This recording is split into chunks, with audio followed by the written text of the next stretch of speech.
Guerreros y amantes, así era el batallón sagrado de Tebas, el cual supuso un caso único e inesperado en la historia militar.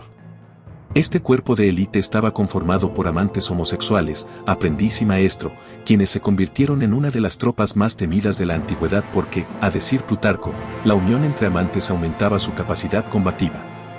Quédate hasta el final a compartir con nosotros la intrigante historia de cómo esta particular compañía de guerreros homosexuales lucharon juntos y se amaron. Sin más preámbulos, comencemos. A mediados del siglo IV a.C., en la ciudad-estado de Tebas, comenzó a formarse una unidad militar que cambiaría el curso de la historia griega. Bajo la dirección del innovador estratega y líder militar Epaminondas, los tebanos crearon un cuerpo de élite que combinaba destreza en el campo de batalla con profundos lazos emocionales. Esta unidad, conocida como el Batallón Sagrado de Tebas, estaba compuesta por 150 parejas de amantes, sumando un total de 300 guerreros.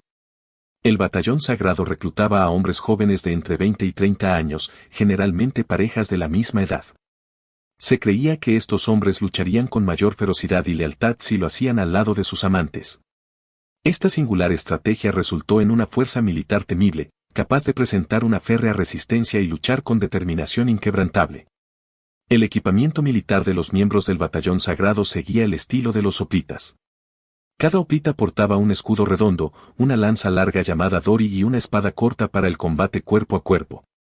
Vestían una coraza o linotórax, grebas para proteger las espinillas y un casco de bronce, a menudo del estilo corintio, que protegía la cabeza dejando solo una abertura para los ojos.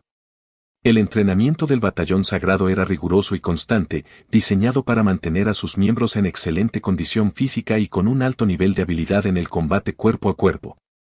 Practicaban maniobras y tácticas tanto individuales como en grupo, y seguían un estricto régimen de ejercicios físicos para fortalecer sus cuerpos y aumentar su resistencia. También se les enseñaba a luchar como una unidad, a moverse en formación y a coordinarse entre sí. Este intenso entrenamiento, junto con el fuerte vínculo emocional que unía a cada pareja, hacía del batallón sagrado una fuerza formidable en el campo de batalla. La creación del batallón sagrado de Tebas no fue una acción aislada, sino parte integral de la estrategia de la ciudad-estado para establecerse como una fuerza dominante en la región. Esparta, la indiscutible superpotencia de la época, vigilaba con creciente inquietud el ascenso de Tebas. Las relaciones entre Esparta y Tebas siempre habían sido tensas, marcadas por luchas de poder y conflictos de intereses.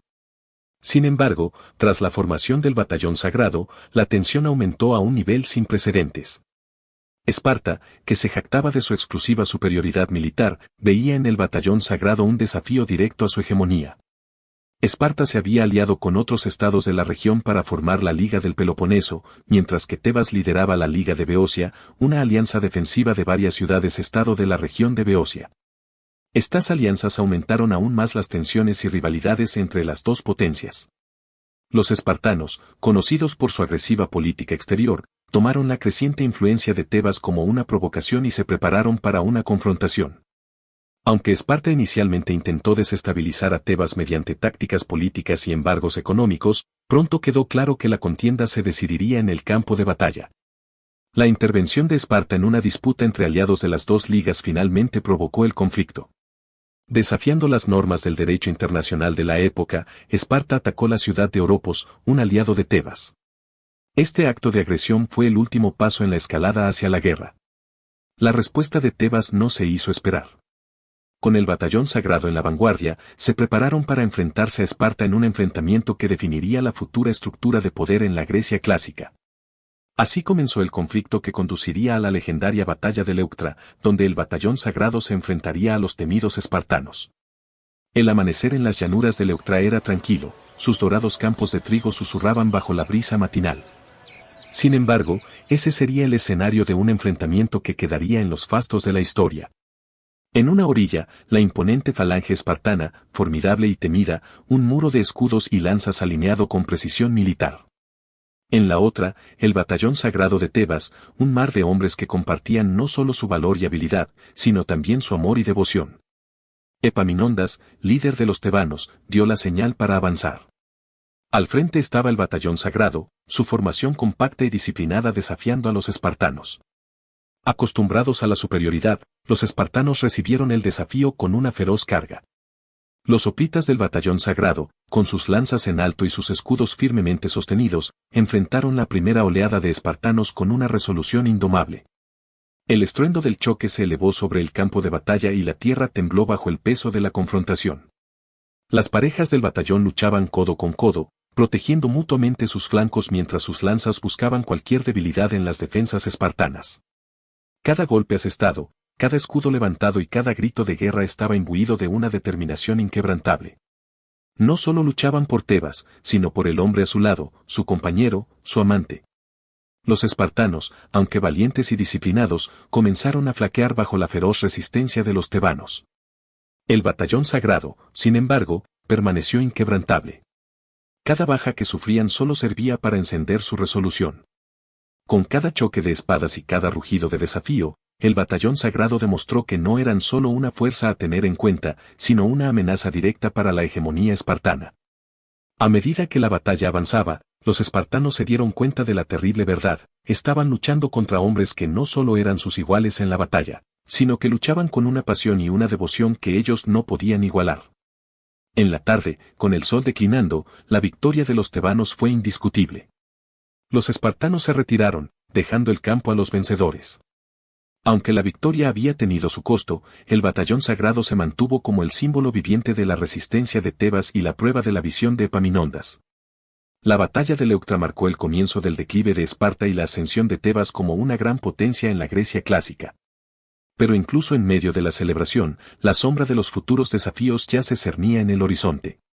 El esplendor y la gloria del batallón sagrado de Tebas, forjado en la sangre y la valentía de sus miembros, se oscureció con el tiempo. Después de varias batallas y victorias gloriosas, el sol comenzó a ponerse sobre este ejército de amantes y guerreros. La lucha por el poder y la supremacía en la antigua Grecia continuaba sin cesar, y la inevitable mancha de la tragedia se cernía sobre el batallón sagrado.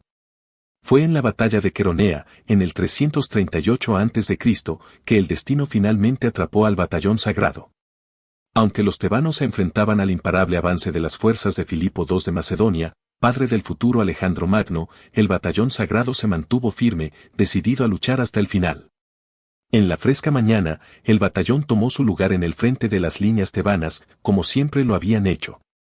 Enfrente, el formidable ejército macedonio, liderado por Filipo y su joven hijo Alejandro, se preparaba para la carga. El ambiente estaba cargado de tensión, todos conscientes de que este enfrentamiento marcaría un antes y un después en la historia. Cuando la batalla estalló, el batallón sagrado luchó con una valentía nacida del amor y la lealtad más profunda. Resistieron cada embestida macedonia con una determinación inquebrantable, desafiando a sus adversarios con cada lance de sus lanzas y cada escudo levantado. Pero incluso la valentía más noble tiene sus límites. A medida que la batalla avanzaba, la superioridad numérica y las tácticas macedonias comenzaron a pasar factura. Los tebanos se encontraron presionados y, a pesar de su resistencia, el batallón sagrado empezó a flaquear. Y entonces llegó el golpe definitivo. Filipo, en un movimiento maestro, logró romper las líneas tebanas, creando una brecha que su ejército no dudó en explotar. Los macedonios inundaron las filas tebanas y el batallón sagrado, a pesar de su valentía, fue superado. Cuando el polvo se asentó y la batalla terminó, los miembros del batallón sagrado yacían en el campo, abrazados en la muerte como lo habían estado en la vida.